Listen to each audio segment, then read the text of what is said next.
Joule Thomson effect.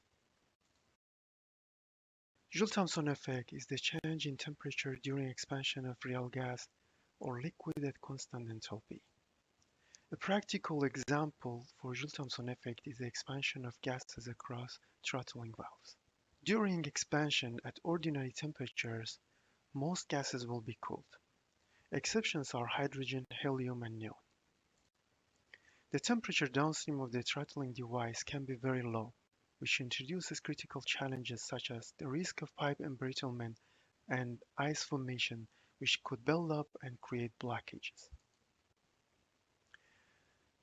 What happens to the temperature of a real gas downstream the throttling device at various pressure and temperatures? Joule Thomson coefficient provides the answer. Joule Thomson coefficient is defined as the variation of temperature with pressure at constant enthalpy. Here in this presentation, I try to avoid unnecessary details regarding the thermodynamics, and only I kept the essentials for the engineers to keep it more practical and easy to understand.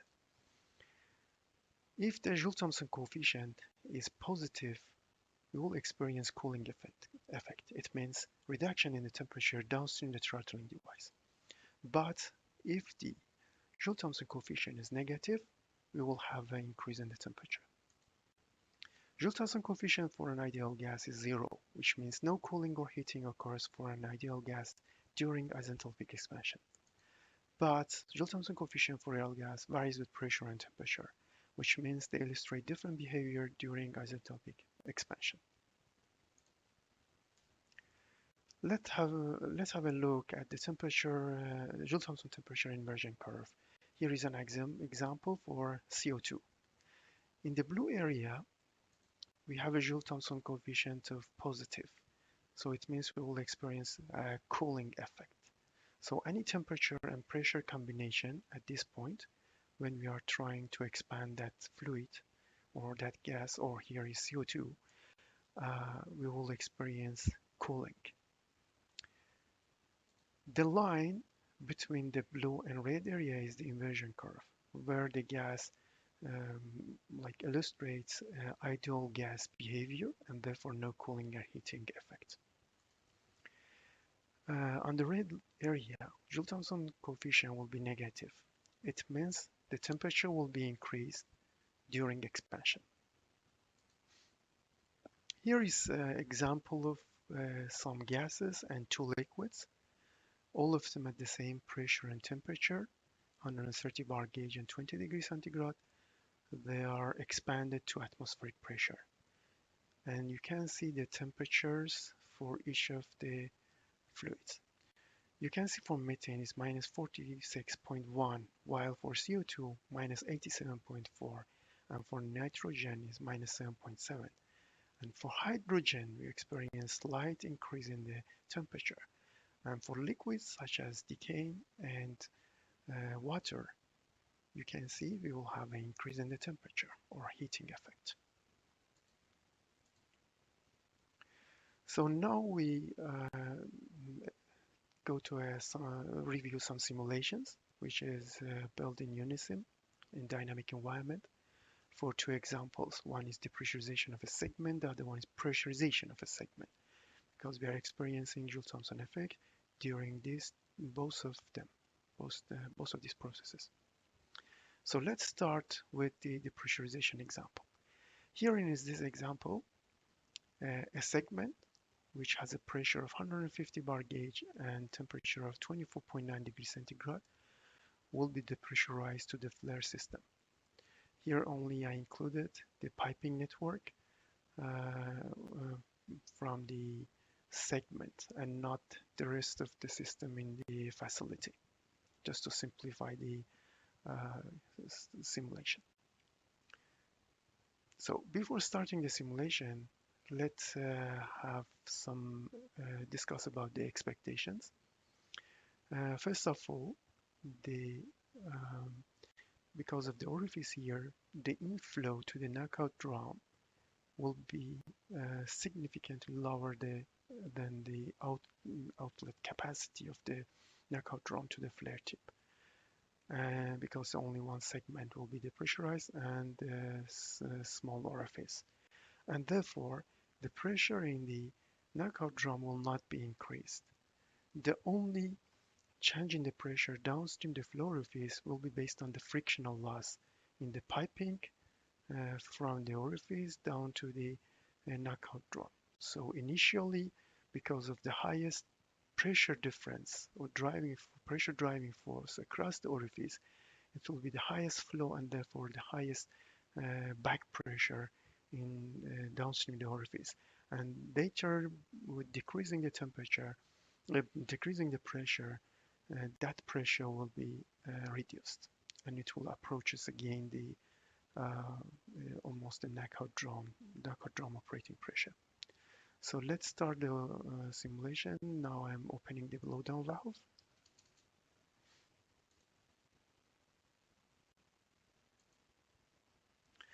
So you see that the very low temperature is occurred downstream the orifice. This temperature continue to reduce because we have also reduction in temperature in the vessel, but of course at the same time reduction in the pressure. But we will reach a minimum temperature, and from there, because of re reducing the effect of Joule Thomson effect, um, the temperature will not be further reduced, and we will have higher temperature than the minimum. Now we are approaching the minimum. We passed the minimum minus 88.6, and from now the Joule Thomson effect is reduced, and we have a higher temperature than the a few minutes before, some minutes before. Of course, here you see in the scale. Now we are in 6 minutes. I think we experienced the minimum temperature around 3-4 minutes, and it will go for that. So just remember, when depressurizing a segment for cold blowdown, uh, we will have a minimum temperature not at the beginning. It will be after some minutes. So it should be rigorously calculated using the blowdown utility or any other softwares that can help you to accurately calculate that minimum temperature. In addition, here in this simulation, as I said, I didn't include the rest of the network, but during the emergency blowdown or emergency depressurization of a facility, we will have depressurization from many sources, and therefore the pressure can build up in the knockout drum, and we experience higher pressure there and also higher pressure, consequently higher pressure downstream the orifice, which means maybe higher temperatures compared to the cold blowdown. So the um, most conservative case for finding the minimum temperature is the cold blowdown and not emergency depressurization of the facility. And here you see after 15 minutes we have minus 72 degrees centigrade. So it means that the piping system has to be designed for that low temperature, and typically 6MO material is used in the flare system and downstream the flow orifices to uh, um, uh, to keep the design temperature of the piping within the requirement. Typically 6MO materials have design temperature of minus 100, 101, and they are adequate to be used for typical offshore oil and gas platforms. So let's go for the next example, which is a pressurization of a segment. Here we have a vessel. We want to start up the vessel, and we are using a pressure source to pressurize the vessel. And here we assumed atmospheric pressure in the vessel initially and 25 degrees centigrade, and also the pressure source at 25 degrees centigrade and 150 bar gauge pressure. This is just an hypothetical example, and no attempt is made to make it very accurate and close to the a specific case. So let's start before starting the simulation, I need to mention here we have two effects will balance the temperatures. One is the Joule Thomson effect, which is based on the differential pressure across the orifice. And the other one is pressurization in the vessel. And as you know, the pressurization is always with increase in the temperature. So we'll have an increase in the temperature due to the pressurization, and also we have a reduction in temperature due to the Joule Thomson effect, and there will be a balance between. So initially we'll face the minimum temperature. Let's open the inflow. So you see that the temperature downstream the orifice will be higher because of the reduction in the pressure difference since we are pressurizing the vessel. So now for now to 90.4 bar gauge, and therefore with this differential pressure, the temperature downstream the flow orifice is 4.9 degrees centigrade. And also you see the temperature in the vessel itself is higher, is because of the pressurization. So let's see what will happen when we are done with the pressurization. So let's assume we are pressurizing exactly up to 150. So just hypothetical example. So you see when we are reaching 150 on both sides, there is no change, actually no flow anymore.